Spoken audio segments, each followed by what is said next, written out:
looks like the chat has decided here, and we are going to coming with us on this traveling team mission is a former enemy. Yep, there it is. Perfect. A final vote of 4 for former enemy, 2 for new friend, and 1 for no one at all. And there it is. Thank you, chat. Indeed. All right. So, the only thing that folks need to know going into tonight is this is probably going to be a multi-part episode. And this is kind of a self-contained adventure outside of Somerville, Massachusetts, because the players on your favorite Blittle League team and mine, the Somerville Sunflowers, are also part of the traveling team, which is essentially an elite group of Blittle Leaguers that travel outside the confines of their humble towns and cities, beyond the I-95 ring, out into the wilds of New England to resolve problems and solve mysteries. And that is exactly what they are going to do. So with no further ado, if everybody's ready, let's get to it. Let's do it. Episode 64 of Blittle League. Good luck. Have fun, everyone. Good luck. Have fun. Okay. The Big Petunia, the traveling team's C-130 Hercules aircraft, lands at the Manchester-Boston Regional Airdrome in Manchester, New Hampshire. On this plane are 6 people. Your traveling team coach, Coach Xylophone. Hi, Coach. Zlobs. And on it are Zlobs. So in addition to the coach, there's also Zlobs, Darby, Mindy, Morgan, and former Arlington Angelica and expert chemist Jolene Wormwood. He was the one that, among other things, froze you solid when the Arlington Angelicas were trying to cheat their way into a victory. Was that the player I feedbacked with? No, That's a good question, but I don't think so. No, I think it was a different Angelica. Yeah. Jolene Wormwood's their former captain. She aged out, so now her gig is traveling team. And as regardless of the chicanery she engaged in last season, one thing cannot be denied, and that's she is an exceptional chemist and a good all-around player. And so, Zlobs. Yeah. Remember when Jolene made you lose your shoe, I think? Yeah, that was... I hated that! I was like 5 episodes where I didn't have a shoe. I'm holding on. I'm holding on to my shoes. Just looking at Jolene the entire time. Yeah, so let's talk about the very quick flight up here. The flight was literally like 15 minutes. If you've ever needed to fly from Boston to Manchester, it's a fast one. But how was that flight? This is the first time, I will say, that you have worked with Jolene Wormwood as part of the traveling team. She generally works with Inbound and Susie Chen, but Inbound has also aged out, so they're kind of full time. So Jolene and Susie and Inbound all have a lot of kind of field experience. You have all less. We're like backups, right? In the traveling team. Exactly. Yeah. The way it works is Blittle League. Your age eligibility is between 9 and 11, or the equivalent age if you are a different species than human. And when you age out, when you are 12, you can get one more year of eligibility on the traveling team. And then after that, if you want to continue and you kind of force yourself to retain your powers, there's a kind of narrower funnel that you fall into. But yeah, the traveling team, your final year, your 11th year in Blittle League is usually kind of the last hurrah before you begin your long, slow descent into the crushing normalcy of adulthood. Those lucky elite Blittle Leaguers can stick around for one more year as traveling team, and that's exactly what they're doing. From the chat, Jess Who has been doing very well at MIT. So yeah, you're up, and by the time you hit your 12th birthday, if like the season after your 12th birthday, you are not eligible to play Blittle League anymore, but you can join the traveling team if you have been recruited. So the fact that you are all part of the Boston traveling team is a huge deal. Yeah. Because, very rarely is there more than 2 players from a team, and you have 4. So let's talk about this flight. Jolene Wormwood kind of loads on with all of her gear, more or less in silence into the hangar of the Big Petunia, and sits there, and you all kind of join after her, and wheels up, and you start flying. And she's just kind of sitting there in the silence. Her eyes are not downcast, but she's not making an attempt to engage with you. She's leafing through a book. It's a little bit of an awkward flight because we have to sit 2 and 2 since it's a small plane. Zlobs said that he would rather sit alone than sit with Jolene Wormwood. It's and true. He held his shoes in his lap the whole time. So I sat next to Jolene. I'm not very good at talking to new people. Yeah. She she notices you kind of peeking at the book she's reading, and so you think as kind of a gesture of good faith kind of turns it so you can see the page a little better, and it is looks like a high school level chemistry book. So you could tell by kind of the language and how things are presented that this is above grade level, so to speak. Cool book. Thank you. I too know a lot of chemistry, so this conversation should be easy.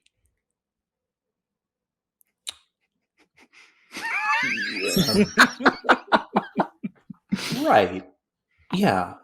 Easy conversation. It's as easy as you want to make it.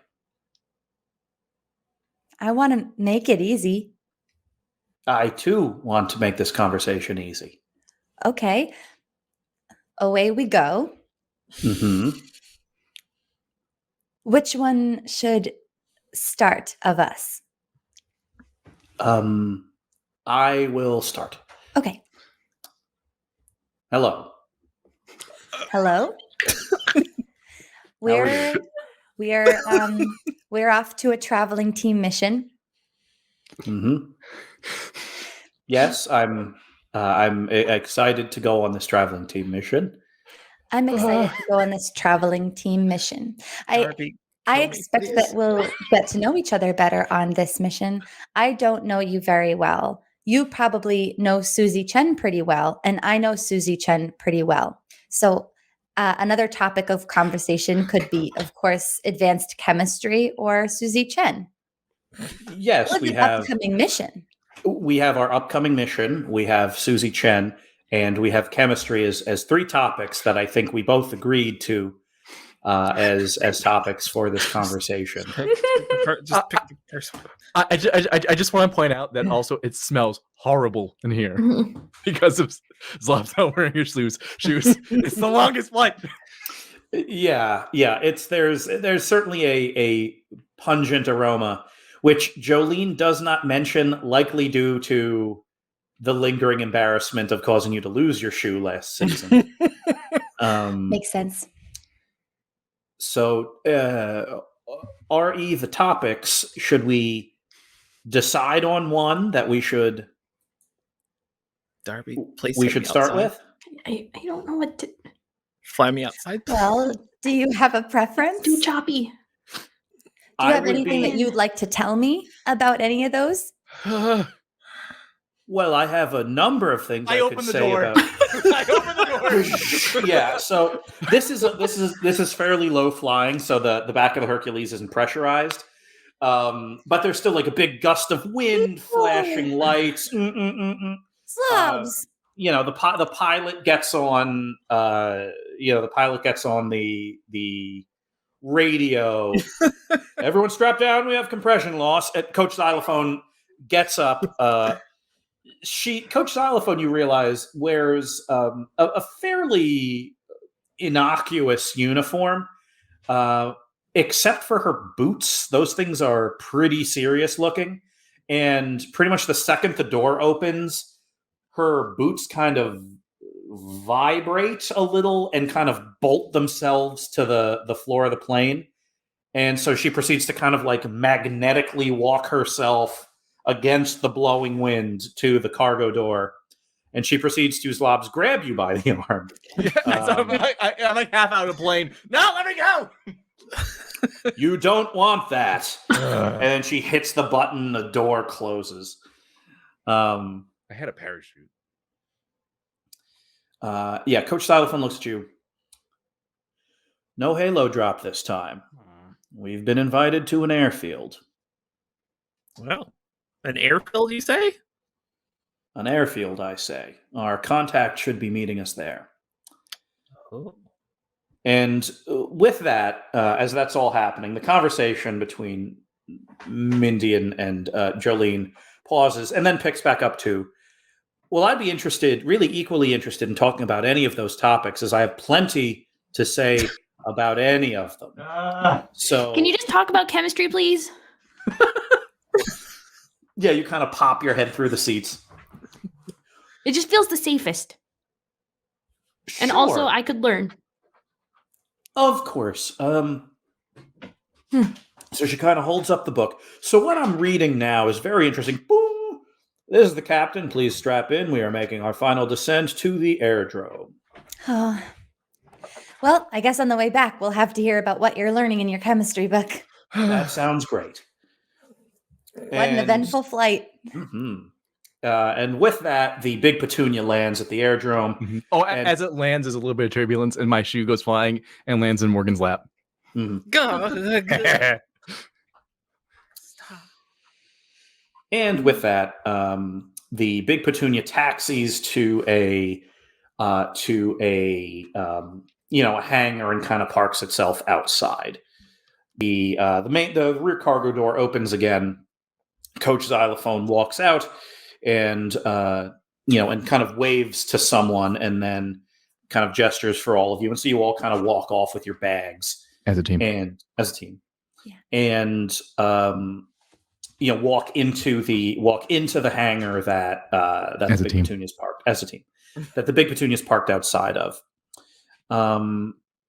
Inside is a woman, not terribly tall, dressed smartly for the Manchester, New Hampshire spring weather.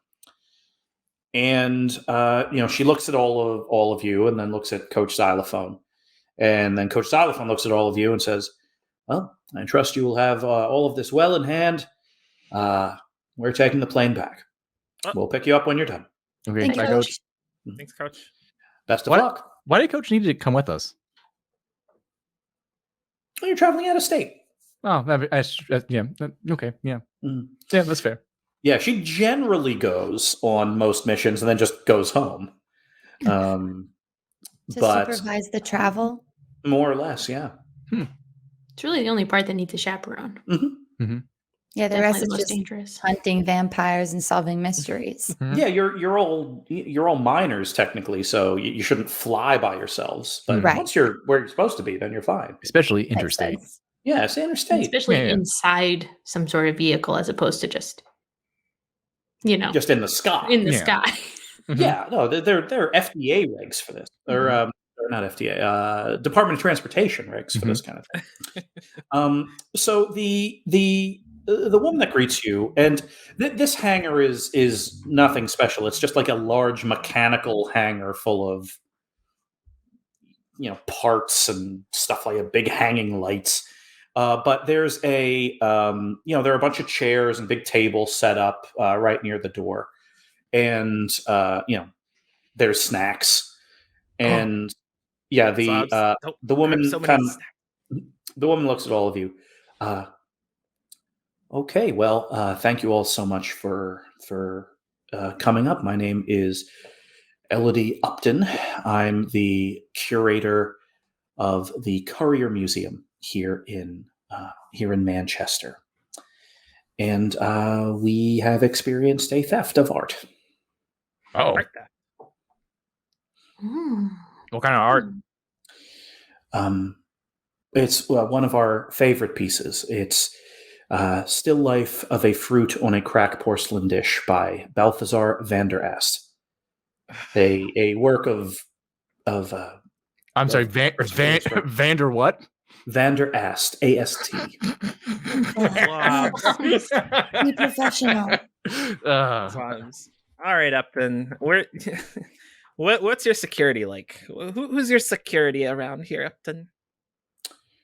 Well, at the museum itself, we have full-time security on payroll.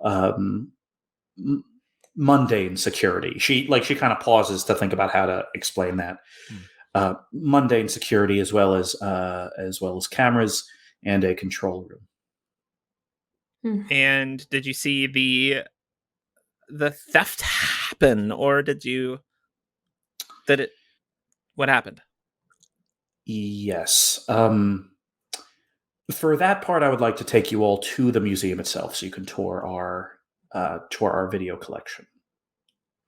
Sounds wise. we did capture this on film, so to speak. All right. Before we leave here, though, an added favor, though you've already done so much by just coming here. I would appreciate if you did not speak about the theft outside of anyone that's directly involved in the investigation. Slaps. Is it a secret? I would like it to remain one, yes. Okie dokie. She keeps secrets. No. No. Is there? No. Oh, Morgan. Sorry. Morgan. Is that supposed to be a secret? Mindy, is your secret supposed to be a secret? Is it a secret that you read people's secrets and put them in your book, or which part is the secret? Mathers. I don't think that this conversation is relevant at this juncture. Okay, fair enough. I think we should go to the museum and investigate, because that's our job. Okay. Any secrets we happen upon in the meantime are pure happenstance. Upton, are there snacks at the museum? We can get snacks on the way. Okay, Thank well, I'm you. going to take these snacks with me. Yes, but they are for you, by all means. Elodie Upton drives all of you. She has an SUV that you all kind of squeeze into. That's a team. As a team. And you drive from the airport to the Currier Museum.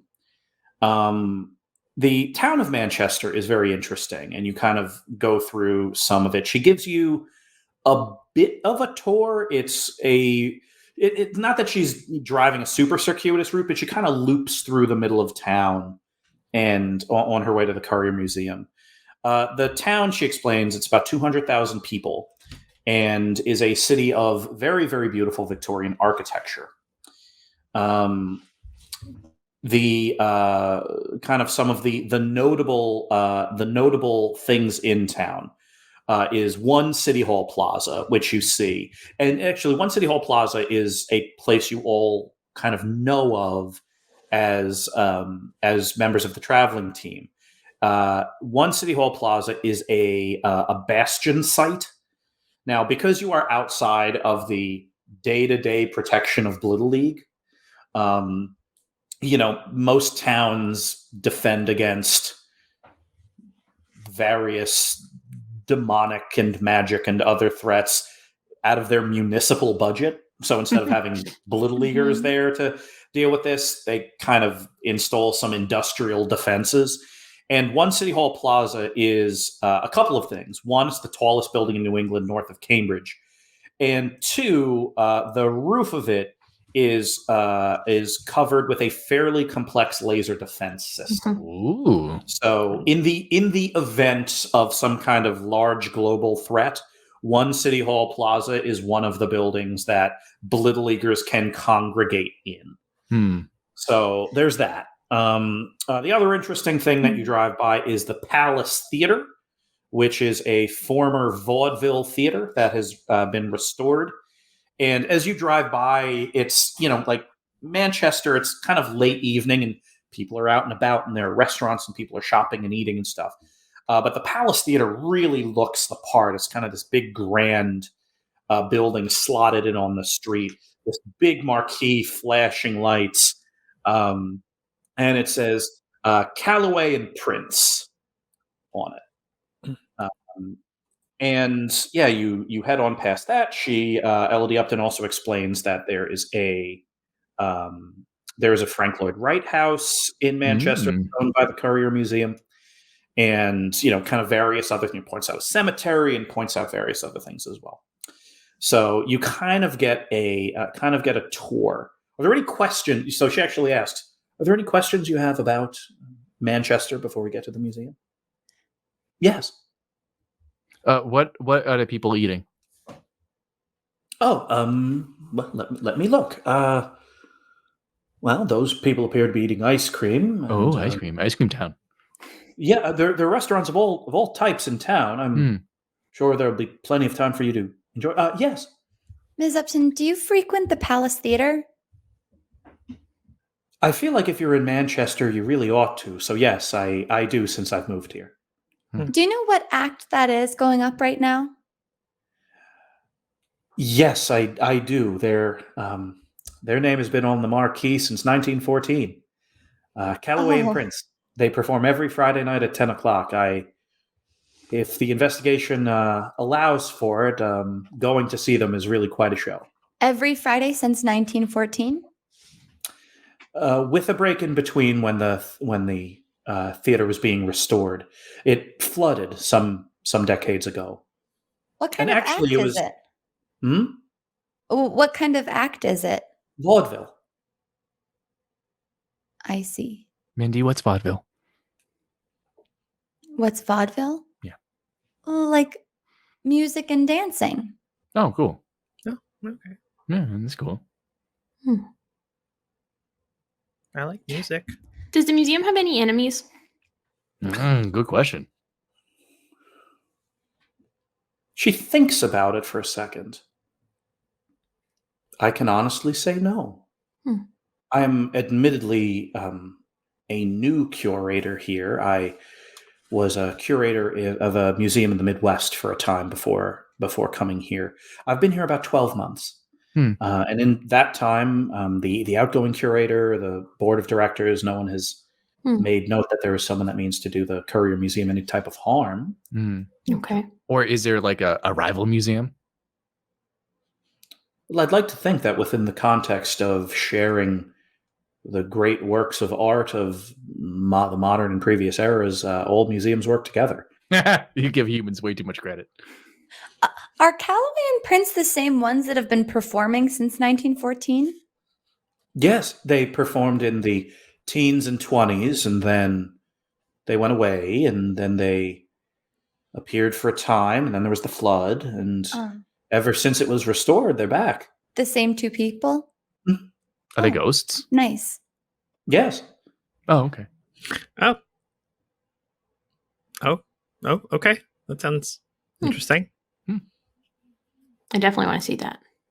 Yeah. Well, Are they corporeal or semi-corporeal? Well, I was never brave enough to shake their hands. I wouldn't know.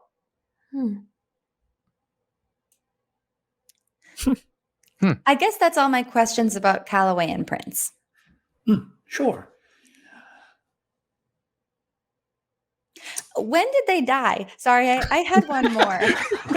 I'm very interested in them.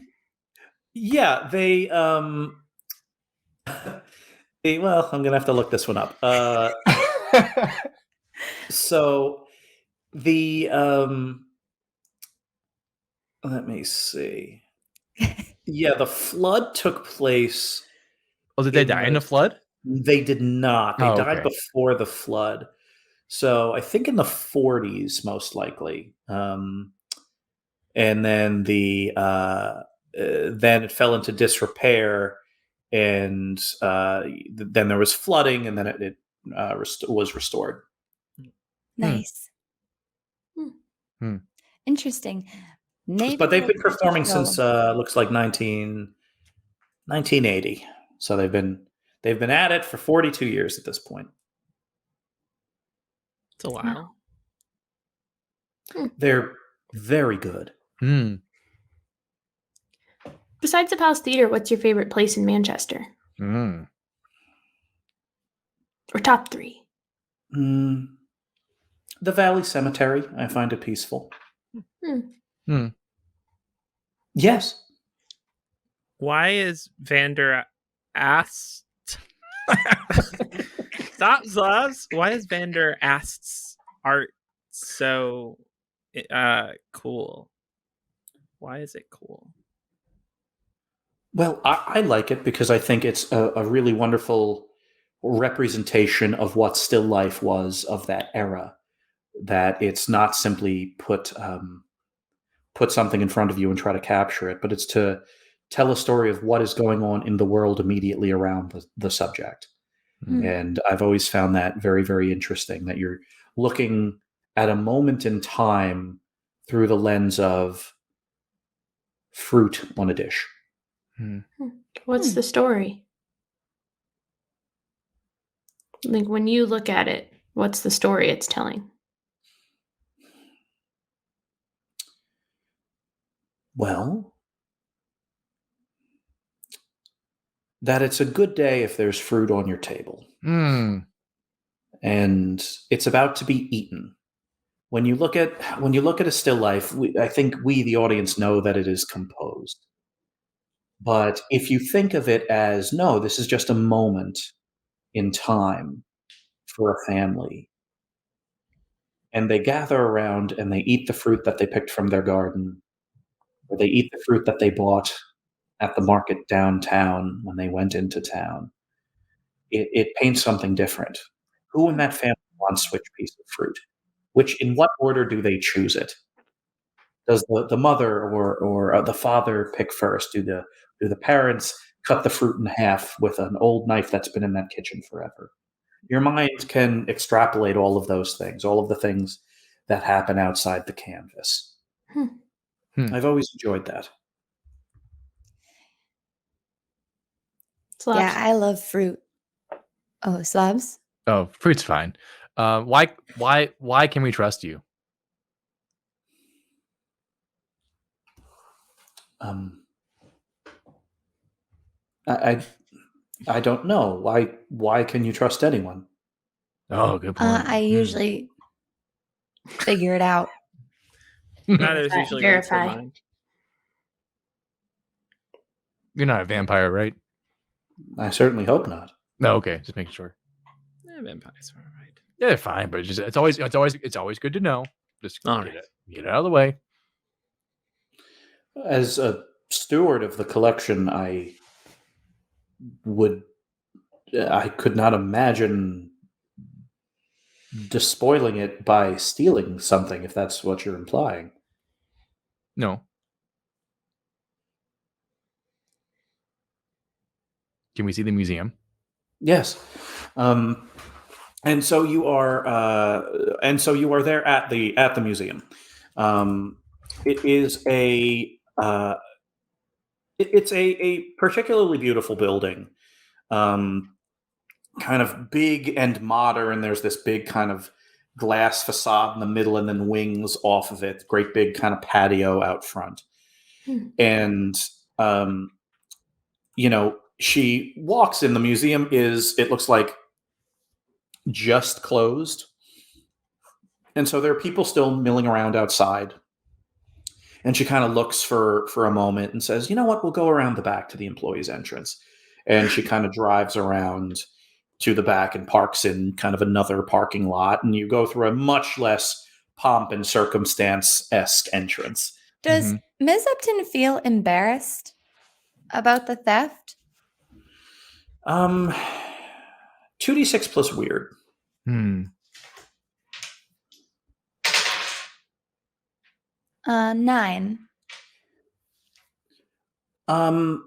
Yeah, there is a story to this. With a partial success, I would give you her background before she got here or what's going on since she's been here. Oh, tough choice. Hmm. I think what's going on since she's been here. So she apparently the interview process for the for this position was very very time intensive, and they flew her up here and she met the board of the museum and all of that, and they said that they would decide on her right away, but she ended up staying in town for 3 or 4 days while they were deliberating, and she didn't want to leave. She came up with some kind of excuse for her to stick around. She essentially lied and said that she had like family in the area, but in truth, she just stayed at a hotel downtown waiting for the phone call. It was actually then that she saw Kayleigh and Prince for the first time during that stay. Since she's been here, she has constantly felt some vague scratching itch that she thought maybe the board made a mistake, or the board thought they made a mistake in hiring her. And so she doesn't want to slip up at all. So she thinks she might lose her job. Yes. The board is aware of the theft.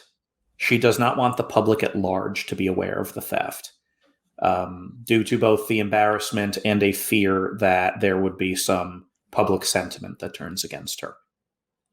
Got it.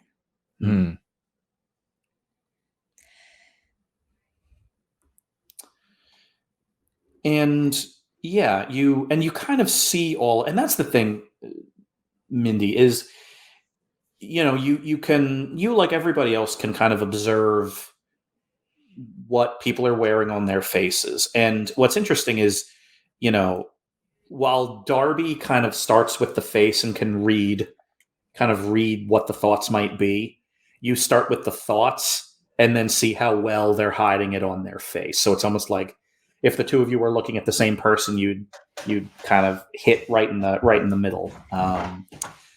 And yeah, she's wearing the embarrassment as contained worry instead of embarrassment.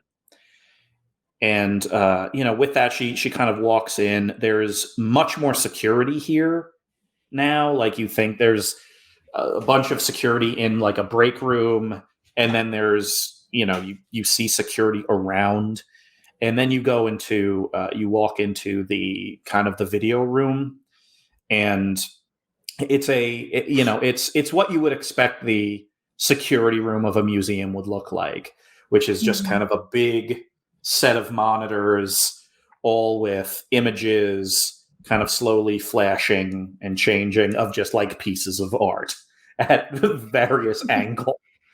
All in black and white.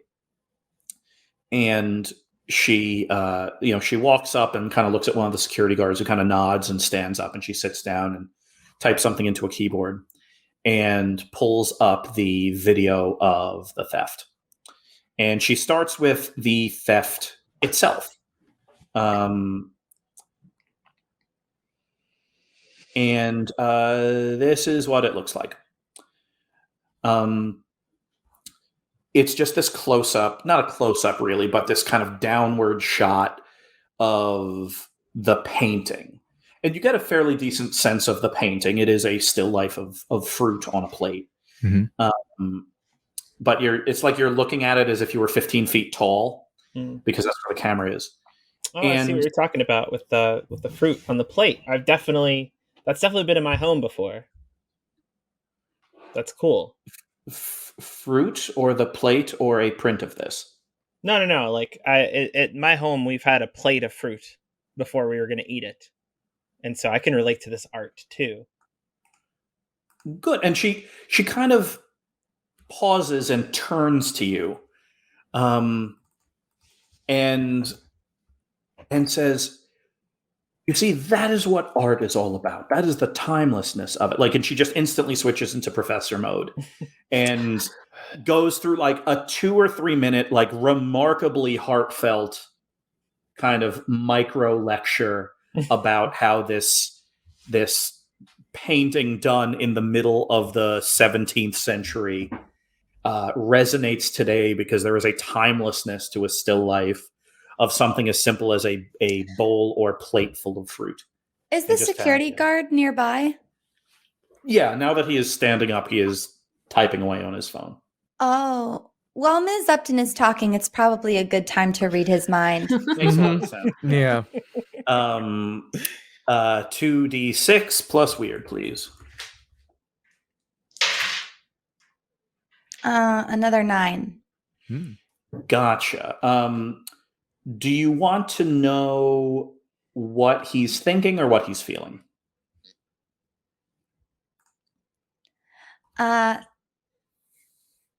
Thinking.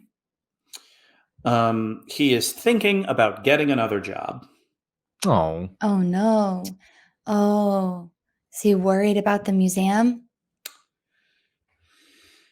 Or maybe he's worried about his job at the museum. That you don't know. Like, you're not sure if it's a result of worry or something else. Like, you were able to kind of zoom in on his thoughts. Does he have a secret? 2d6 plus weird, please. 5.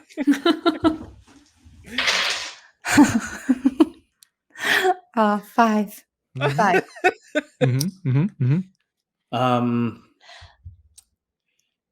If he doesn't, he doesn't. He has not told his partner yet that he wants to not only leave the museum, but leave Manchester. Whoa. He's skipping town? Yeah, he does not want to work here, and he does not want to be in Manchester anymore. Suspect number 1, I see. And since it is a suspect now, let's get a name from the chat. Chat, any name for an adult would fit just fine.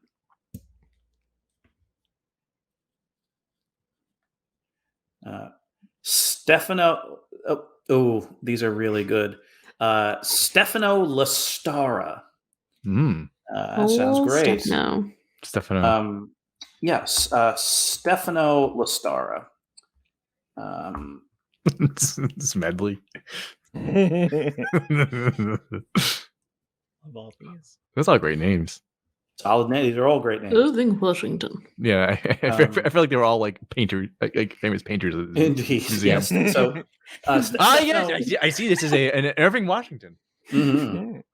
So Stefano Lastara not terribly interested in staying in Manchester anymore. Interesting.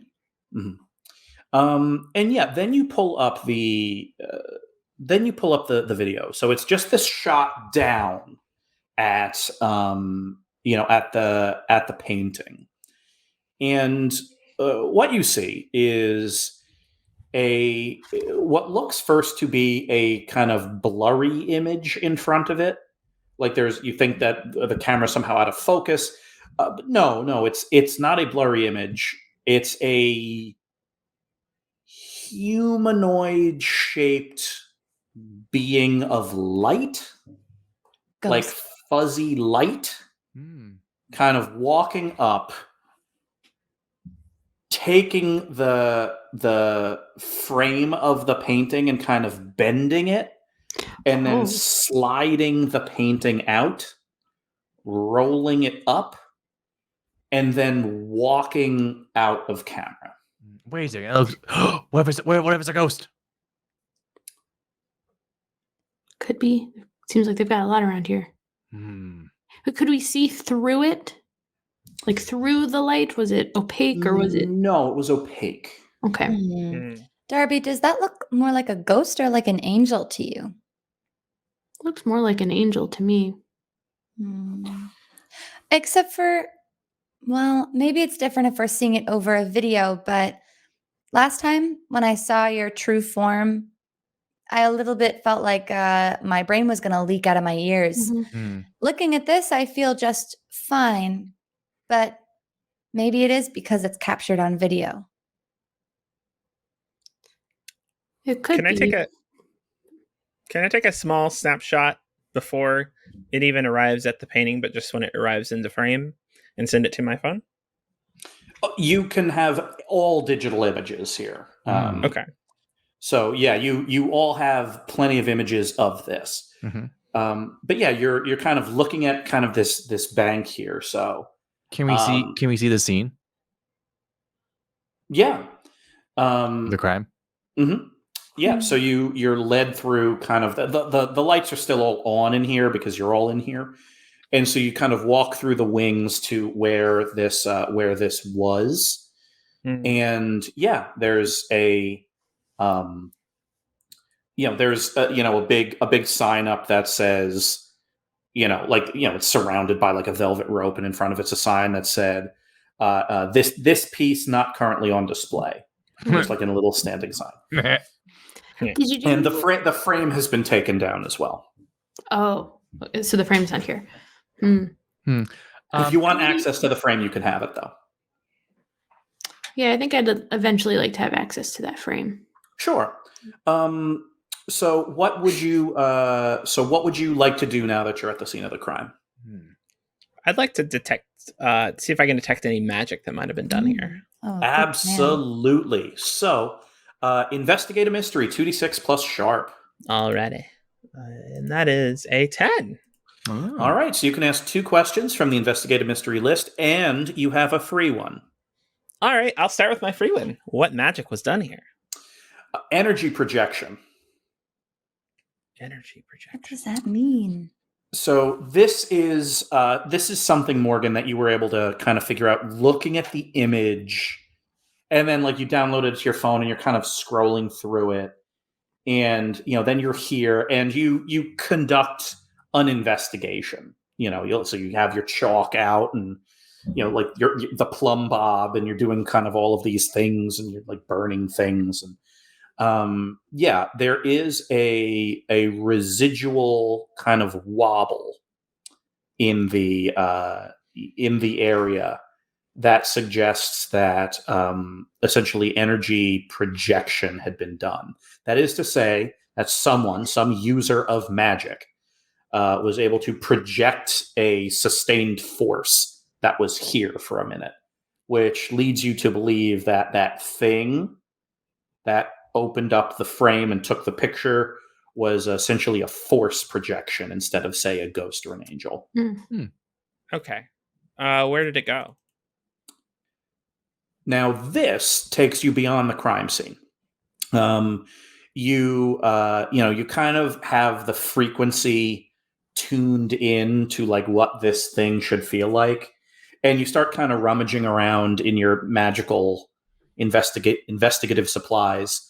And after like 20 or 30 seconds, Jolene Wormwood kind of kneels down next to you and says, "What do you need for a magical investigation? You need something."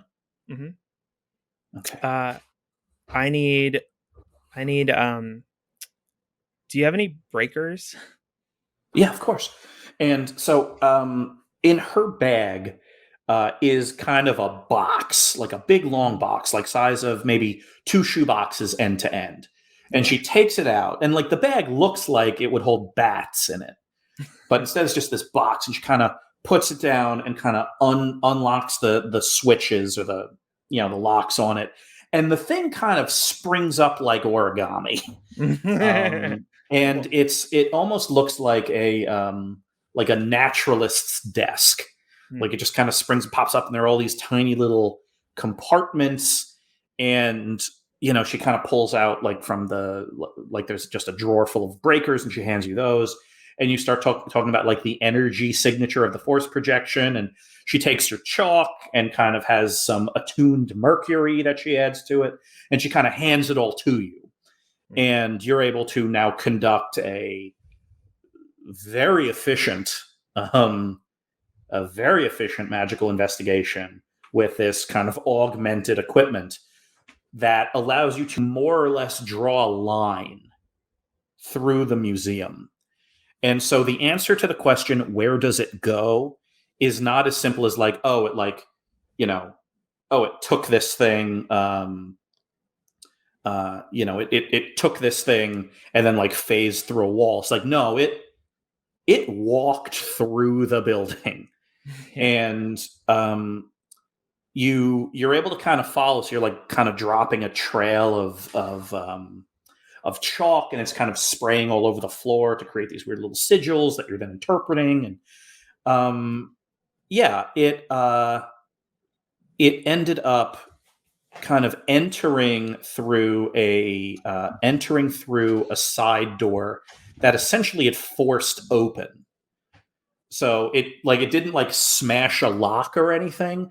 It essentially just pressed against the door until the door bent, and then it kind of slid through. It then kind of moved through the building, acquired the still life, and then stopped in front of another painting for a long moment before continuing out. What other painting? The other painting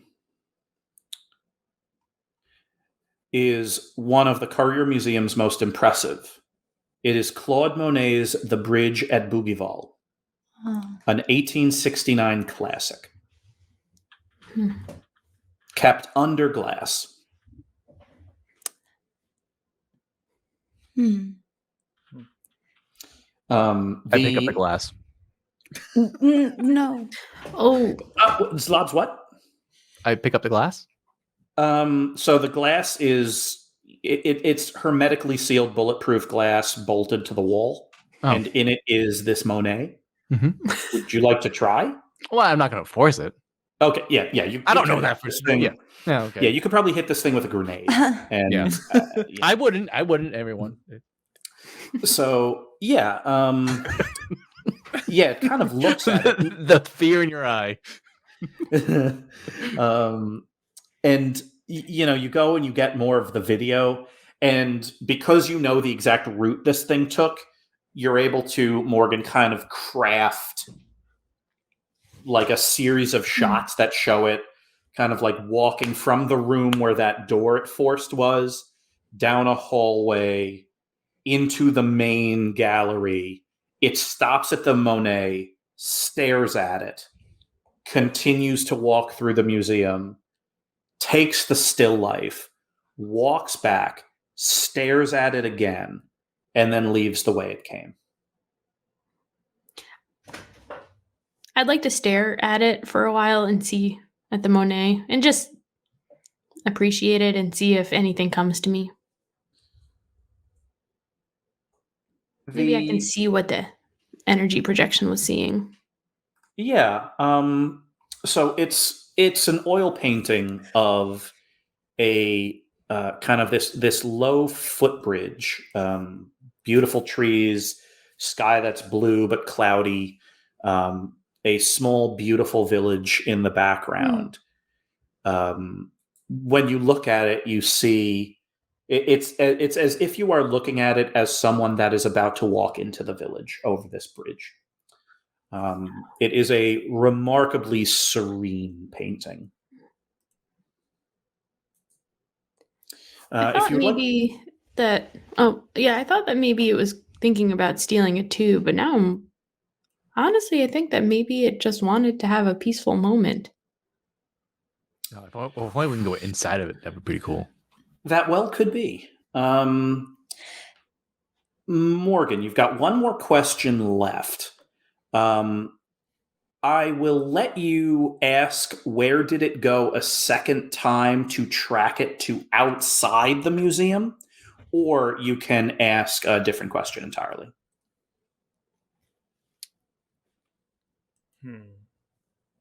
Can I look at the Monet and say what here is not what it seems? Mm.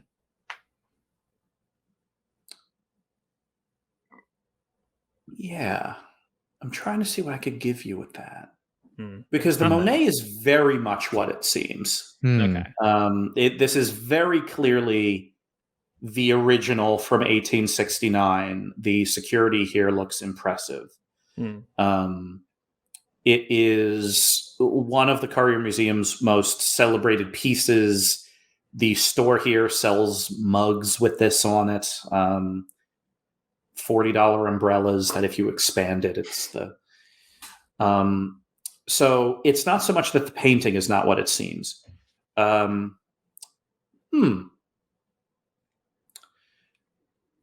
There's a plaque under it. That says this Monet installation sponsored for the current year by Arcanotech. Arcanotech. Arcanotech? Arcanotech. Hey, Upton? Yes. What is Arcanotech? Arcanotech. Arcanotech. It's a research institute. One of the board members sits. One of the board members of our museum is an executive there. Hmm. They have been very generous with the museum over the years. What kind of research? Arcano. That's a good question. I would recommend viewing their website. It has something to do with magic. Quick, to the internet. Morgan, can you look it up, please? Fine. Actually, I think I feel like my the organization of spell sling and management probably has maybe some info on it. Definitely. You reach out to your contacts, and yeah, this is just really going to be to get a sense of what more you can get than just the internet. Yeah. So the internet's really magic. Yeah, so this is going to be a 2d6 plus charm roll, and you get a +1. It doesn't matter. I got a 4. Oh, okay. Oh no. So all you get is what's available on the internet, which is mainly... So it appears to be a large... Well, not large, but a small... Well, actually, the opposite of large. A small to mid-sized nonprofit research institute. That's like in this game, so many things are so large. Arcanotech's actually fairly small. It's, you're able to, Morgan, just kind of go to their website and get a sense of what they do. And a lot of what they do, like the first few pages, are essentially like kind of splashy images of, scientists in labs holding their hands out and causing bubbles to appear in a beaker and stuff like that. And solicitations for donation, and then lists of various organizations that they've partnered with for research. Kind of a very boilerplatey description of a nonprofit research institute. Any partners that we know of? No, though one of their partner organizations was, let's see who, since you're asking. This isn't a roll. This will definitely just be something you notice because it's pretty clear. The Elemental Academy of America has apparently sponsored some of their work. As has Glover Incorporated, which is one of the Astrolab Investments subsidiaries. All right. Always showing up. Yeah, the thing about like kind of magical research and like magical institutions of New England is they're all kind of connected in a web. But yeah, they proudly support. They like proudly on the site they have listed the Elemental Academy of America as a sponsor, and then Glover Incorporated as someone they got a grant from. Is there enough of like sort of an imprint left behind that I could try tuning into this being? Yeah, you can try. It's not impossible, but it's incredibly hard. So I'm Yeah. going to give you a -2. Okay. Oh, That's really tough. I guess that makes sense because I've only ever seen it on a video.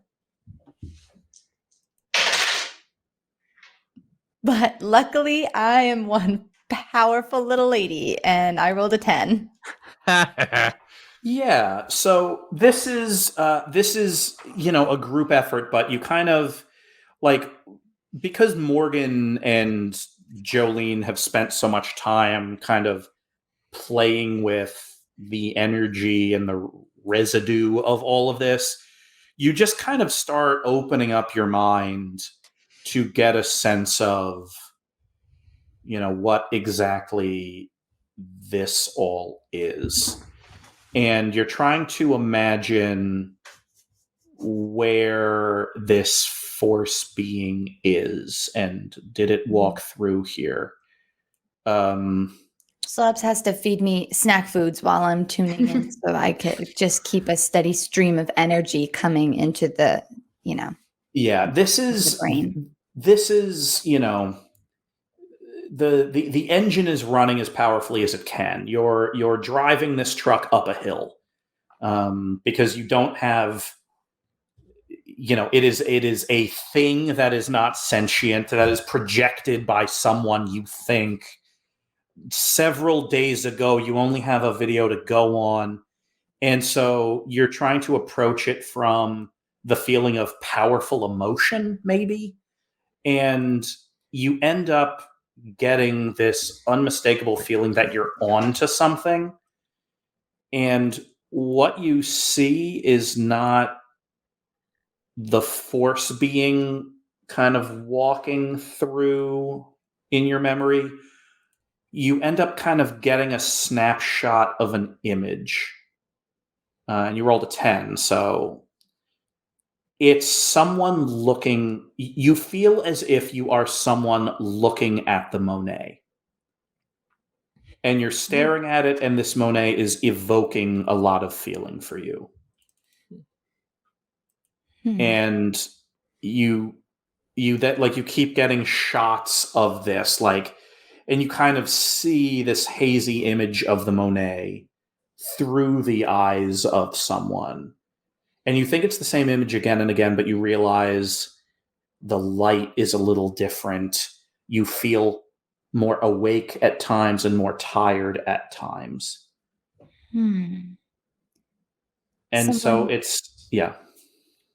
Like someone who's seen that view in real life. Mm-hmm. The artist of the painting that was stolen? Balthazar van der Ast, a Dutch painter from the early 17th century. Balthazar van Zandergast. When were they alive? From about 1600 to about 1650, something like that.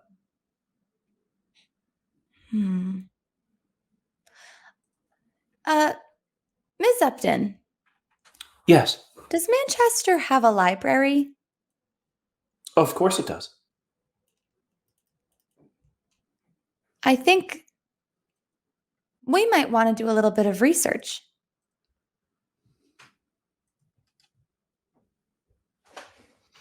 Of course. The library is closed. If it is of urgency, I can try to have them reopen the library. If not, it might be something you do first thing tomorrow. It is already not. This has been hours. You've all been at it. So it is up to you, of course, entirely. Before we do that, Darby, is there anything you want to do? Yeah, there is.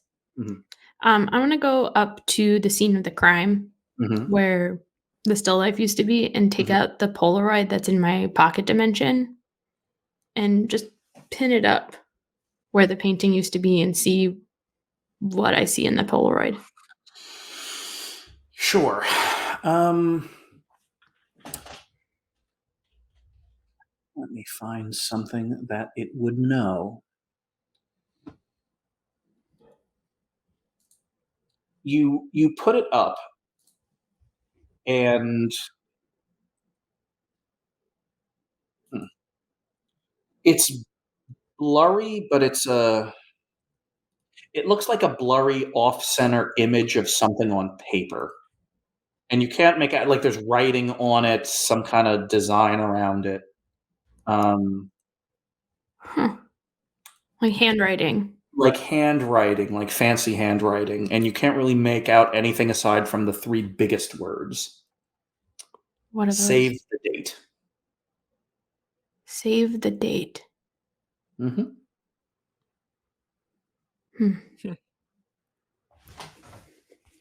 Put it back in my pocket dimension. Save the date. I don't At know the if it wedding? means anything. So far, the Polaroid hasn't meant anything, but I feel like it. Well, It it's could. bound to at some point. Yeah. Yeah. Ms. Upton, I think it's probably best if we retire to our lodging for the evening and get an early start tomorrow. Jolene, how do you feel about that? That sounds good to me. I'll compile all the notes I've been taking. Is Jolene the captain on this mission? If you want her to be. If not, choose captain. She can be the captain. I kind of assumed she would be. Yeah, so she kind of stiffens up and says, yes, let's retire. We'll gather our notes, have continental breakfast tomorrow, and then make our way to the library. That sounds like a great plan. Perfect. I love a continental breakfast. Same. You may want to make extra continental for Zlobs. Elodie speaks. I'll call ahead to the hotel. And with that, you head outside with some kind of added printouts and some other data from the museum, and get into Elodie's SUV and drive to a small mid-priced hotel chain where you are given a couple of rooms. As you're all leaving, the car, kind of, Elodie rolls down the window and says, "Thank you all so much for the thoughtfulness and the care. Once we realized it was something magical, we knew you would be the right people for the job." Just doing our job, ma'am. We'll get this figured out to you post-haste.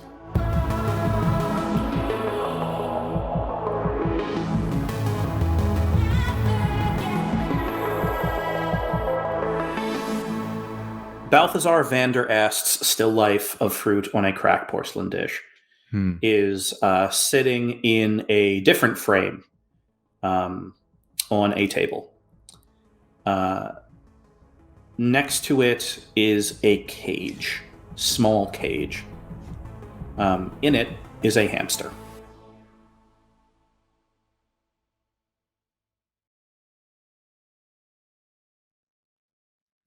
Vander Ast. Oh. That's not as funny. Balthazar.